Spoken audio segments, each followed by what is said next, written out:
ከልጅነት እስከ ዕውቀት በጥበብ አማላጅነት ሕይወትና ኪነት እንዳንዴ የተጋመዱበት የባህል አምባሳደሩን ይሁን የበላይ የሚያጉዞ ፍንትው አድርጎ የሚያሳይ እነሆ አዲስ መጽሐፍ በገበያ ላይ።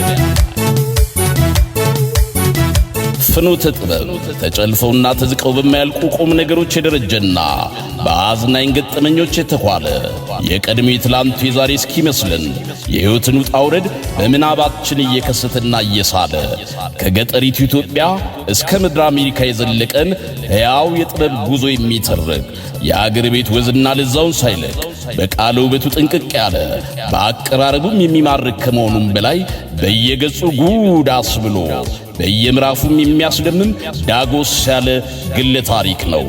እርሶም የፊታችን ጁን 21 2025 በአገር አሜሪካን ከቀኑ 12 ፒኤም ጀምሮ እስከ 4 ፒኤም ድረስ በቻርልስ ኢቢትሌ ሴንትራል ላይብረሪ ከዜመኛው ደራሲ ጋር ገጽ ለገጽ ተገናኝተው ከደራሲው ፊርማ ጋር መጽሐፉን የግሎ በማድረግ የማይረሳና የማይዘነጋ ድንቅ ጊዜ እንዲያሳልፉ ልዩ የመጽሐፍ ምረቃ መርሃ ግብር ተዘጋጅቷል።